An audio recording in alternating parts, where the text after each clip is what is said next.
Hi guys, how you doing? Good, thanks. Hello, good. How are you? Yeah, really good, thanks. It's funny actually, you and I think we spoke about. I interviewed you for Wolf, and we spoke about Men Up a few months ago, and I was really, and I remember, Oh yeah. yeah, how much I was looking forward to seeing, and I finally obviously got around to it this week. I thought it was wonderful, and I thought the performances were great. But I'll start with you because I think one of the things I really loved about this was tonally. It's a very difficult thing to get right because there is a kind of light-hearted nature to it in the sense that it's a kind of it's not this kind of very serious sort of drab kind of show. It's got a kind of nice touch of light humanity to it, but it treats the whole situation very seriously. There's no punchline to this. I remember when I was kind of growing up, Pele used to do adverts, didn't he, for kind of Viagra, and I always just remember people used to kind of take the mick a little bit or kind of like laugh at it. I just wondered if that's one of the things that attracted you to getting involved in this was the ability to be kind of light in parts, but also have to have no punchline here to take the condition very seriously. Yeah, definitely. It's a very serious matter in many ways, the effect this has on the men and their families, partners. So it's crucial that it was sort of treated respectfully, but it's because it's such a subject that can just be about like old lads in the pub laughing about it all, and we very much didn't want that. And the script never felt like that when I read it. It just felt the characters were all so three-dimensional and really believable, and a heartwarming way of telling the story. Yeah, so I think that was crucial for me from the beginning. Yeah, because you don't want to descend into some horrible comedy, So yeah, I felt that, and Ashley, the director, was very keen on making sure that each character is very sensitive towards what's happening, and there's some huge issues being explored in this, and very very sensitively. Yeah, I think it was very moving. I mean, Paul, and I think your character in particular really kind of moved me. But I was going to ask about obviously this all happened in Wales, which I thought was actually such a kind of surprise. Were you aware of that? Was this something that the Welsh knew about, that this was something that started? No, No. no, we were talking about it earlier, weren't we? And it's just known, Yeah. keep mystery. I mean, I know Morrison Hospital. I've seen it hundreds of times because I was born not far from there. No, completely unexpected. I thought it was a joke to begin. I thought it was even made up. And then you find out it's some big secret that the pharmaceutical giants have kept from us.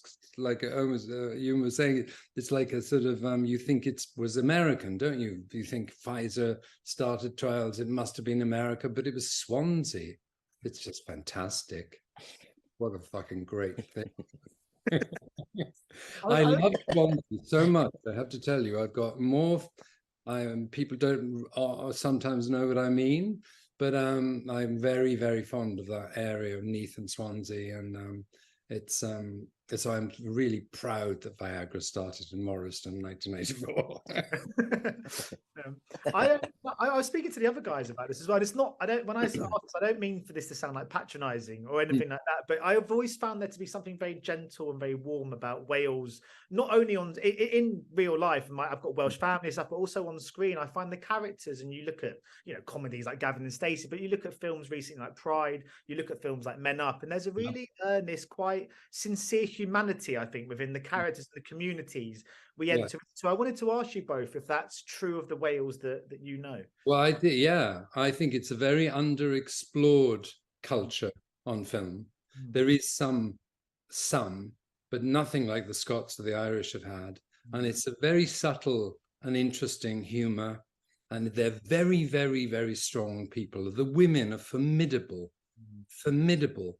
And the men are kind of hilarious. And yeah, I think well, obviously I love Welsh culture, but I think it's very underexplored. So it's all a bit of a surprise when you get the kind of sort of dark humor, because it's been, it's many generations of difficulty in living. Yeah, I think it's that, and I think what this film does really well, it really emphasizes that it's kind of everything's sort of about like like humor with Welsh is because there's all this darkness underneath and this pain for years of oppression and hardship. So yeah, that you can't, nothing's really explored, and no one can just talk about things, emotions especially, freely, which is improving, but it's still a huge thing, and I think that's, this film sort of shines a light on that really well. Yes. I mean, obviously, you like, you know, there is obviously some sort of sad, got darker elements. But you, and I mean, you get, there's another dance scene for you after Wolf as well. You're making a bit of a habit of these dance numbers.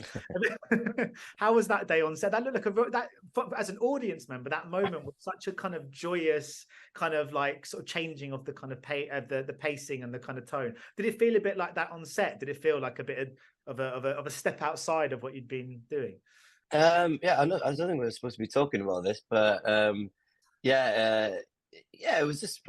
I think I was saying that obviously people have finally figured out just what a fine dancer that I am, and that I must dance in every project from now on. I just, the world deserves it, and yeah, it was just all a bit silly and fun, but it just doesn't feel out of place in the film, and I think that's what's bizarre about it, because really, it just comes out of nowhere. Yeah. But yeah, everyone really jumped on board, and it was a lot of fun.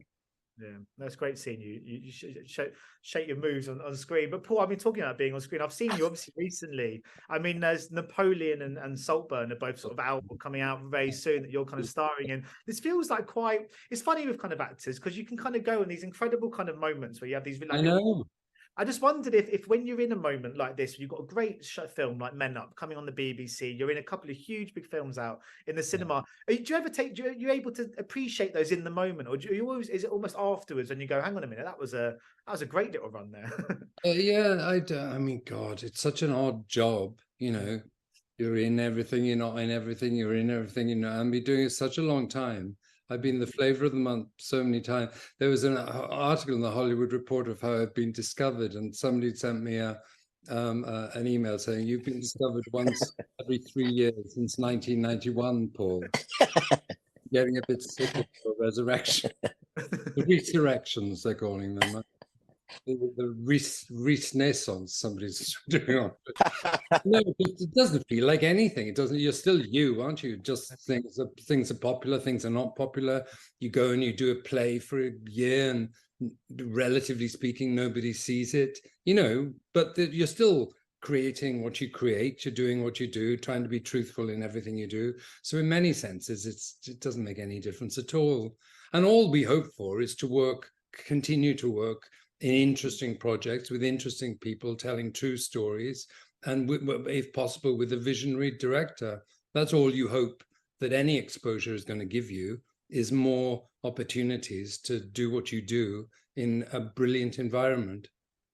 And obviously telling important stories as well. I mean, we're still not quite there in regards to men being vulnerable necessarily, you know. And I still think the conversations in this, they shouldn't still feel taboo, but there is a slight element of it. I just wondered if it feels like we're making progress, but it's still quite slow and quite frustrating. Are you hoping shows like this are still going to help continue and inject more kind of dialogue out in the world? Shall I go? Yeah, I mean, yeah. Sure. You and I were talking earlier about how, you know, it's still a thing amongst men to not share. It's still a thing when suicide rates are off the scale for young men, particularly globally. It's a sort of epidemic, and we're still shy about coming forward to talk about things. We'd rather carry the burden silently and manfully. You know, it's completely meaningless. Manfully, what does it mean? It's nothing. You know, little boys not being allowed to share feelings or have feelings. Man up, you know, be like your father, stiff upper lip. It's just bullshit. And until we rear children, but I think it's different now. Certainly in my generation, it was like, never shed a tear, never show weakness, never look frightened, even if you're petrified. That's half my childhood. I was petrified, you know. It's just, and this hits on a particularly vulnerable seam in the male identity, you know, which is virility. It's like you can't be a man unless you're virile, and you know, it's revealing the silent burden in all of these characters. They all share, and they're all healed in different ways. Yeah, and I think it also shows the kind of the beauty and kind of power of storytelling in films, because it's bringing these kind of conversations to us. And I mean, these films like Men Up, they can have such a profound effect on audiences, and I'm sure this will have such a profound effect on the audiences. I just wondered for both of you, I mean, have you ever been touched or had a really meaningful exchange with a fan of something you've done, be it on stage or screen? And is that one of the joys to what you do? Yeah, I think, yeah, definitely for me. You know, you also, you know, I mean, I've been in like a convention or something and spoken to a fan, and they said that watching what you've done has helped me through really dark times. And anything I think that we can do, like as just essentially entertainers, really, and artists, is to try and enrich people's lives. And as a musician as well, you know, if I can make a tune that makes you feel happy, or even if it's a sad tune that helps you deal with whatever you're going through, then it's everything's worth it, really. I think, yeah, just to hopefully bring some joy into people's lives. Ladies and gentlemen, you're watching Hey You Guys! Hey, you guys! Hey you guys! Hey, that's what they all say. Hey you guys! Hey, you guys!